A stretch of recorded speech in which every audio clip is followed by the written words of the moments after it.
Kalau mau dapat hidayah seperti yang kita baca di surat Al-Fatihah, maka kita harus beriman.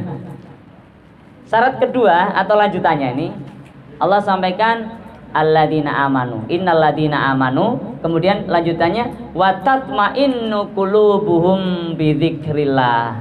Ala bidzikrillahi tatmainnul qulub. Masya Allah. Pertama tadi orang yang beriman. Jadi kalau yang mau dapat hidayah harus iman dulu, percaya dulu. Yang kedua apa? Tatmainnu qulubuhum bidzikrillah. Orang-orang yang dapat hidayah dari Allah, dapat petunjuk itu adalah orang-orang yang bisa menenteramkan hatinya, Pak. Tatmainnu qulubuhum. Dengan cara apa? Bidzikrillah, dengan mengingat Allah, dengan zikir kepada Allah. Jadi itu rumus.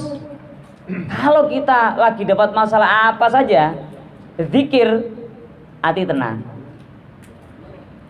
Zikir kok nggak tenang hati, berarti dipertanyakan dengan keimanannya. Kita percaya nggak gitu?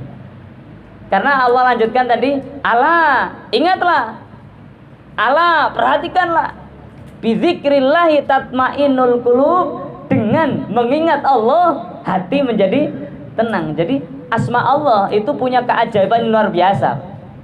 Zat Allah, kalau kita ingat saja Allah, itu bisa menenteramkan hati kita. Masya Allah ya. Nah, lanjutannya Bapak, itu tadi ya. Jadi orang yang minta petunjuk kepada Allah, ihdinas siratal mustaqim, dijawab oleh Allah, aku kasih petunjuk. Siapa mereka? Orang beriman dan orang yang menenteramkan hatinya dengan mengingatku. Itu berarti kita dapat petunjuk tuh. Tinggal kita ingat-ingat aja sehari-hari dalam kehidupan kita. Apakah kita sudah bisa menenteramkan hati kita dengan zikrullah, dengan zikir kepada Allah. Contohnya kalau kita nggak bisa tentram dengan zikrullah itu, contohnya apa? Contohnya kita marahnya keterlaluan. Kalau orang marah kemudian keterlaluan. Kenapa kok itu bukan tentram hati? Karena Rasulullah melarangnya. Rasulullah menyampaikan la taghdab falakal jannah. Bahkan ketika menyampaikan la taghdab aja 2 kali. La taghdab falakal jannah. Jangan marah. Ya. Maka bagimu adalah surga. Jadi surga itu di dunia udah bisa dirasakan.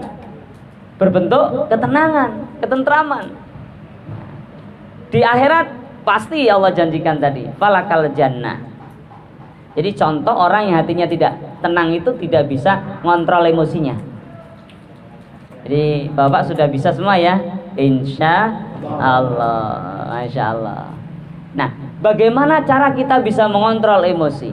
Bagaimana cara kita bisa mengingat Allah selalu dalam keseharian kita? Jangan-jangan kita ingat Allahnya ketika sholat. Kadang-kadang kita sholat pun nggak ingat Allah, Pak. Kadang nih, gitu ya. Contoh tadi kan kaitannya dengan marah di masjid, di musola, tapi kita marah. Apapun alasannya, alasan marah anak kecil lah, alasan nggak ada. Pokoknya marah nggak baik deh. Gitu. Dilarang oleh Rasulullah Muhammad Sallallahu Alaihi Wasallam. Jadi melarang tidak bukan berarti marah gitu. Marah memang beda gitu, dengan melarang. Nah, Bapak yang dirahmati Allah, bagaimana caranya agar kita itu selalu zikrullah, selalu ingat kepada Allah? Tadi kan sudah Allah kasih gambaran tuh, Allah jawab.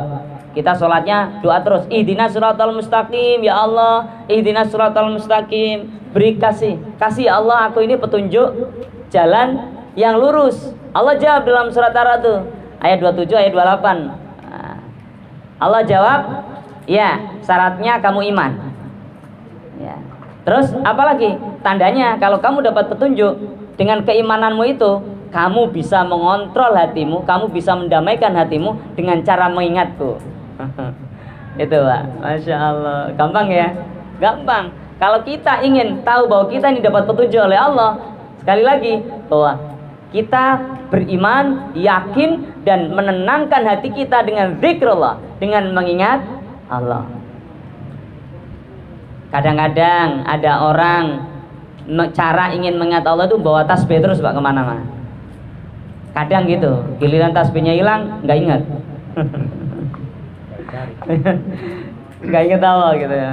Kadang-kadang cara ingat Allah ya, ringtone handphonenya diisi sholawatan. Giliran baterainya lobet, nggak bunyi ringtone-nya, nggak ingat Allah. Gitu. Kadang-kadang ingat Allah kalau lagi pengajian seperti ini. Di luar pengajian baru selesai, nyampe rumah, kalau bahasa Jawa itu nyampe rumah dok gitu. Jadi baru nyampe rumah dok itu sudah lupa dari Allah itu. Masuknya nggak doa.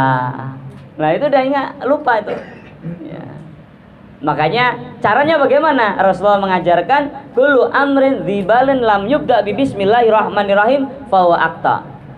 Segala sesuatu yang tidak mulai dengan bismillah itu terputus berkahnya. Ternyata yang dimaksud berkah itu zikrullah. Ingat Allah itu berkah, Pak. Makanya keberkahan, nilai keberkahan yang paling tinggi adalah ketika apa yang Allah takdirkan atas kita itu menjadikan kita ingat kepada Allah. Itu berkah. Bukan banyaknya harta, bukan bertambahnya pangkat, jabatan, ya, investasi, enggak, tapi tambahnya ingatnya kita kepada Allah. Itu berkah. Ya, Masya Allah. Caranya gimana tadi? Memulai segala sesuatu dengan bismillah. Apa saja? Bismillah. Meskipun mungkin nggak kita lafadzkan di lisan mungkin, karena ada teman kita yang mungkin non muslim atau apa, dalam pekerjaan atau apa yang sekiranya bisa mengganggu orang, udah dalam hati kita. Bismillahirrahmanirrahim. Masya Allah.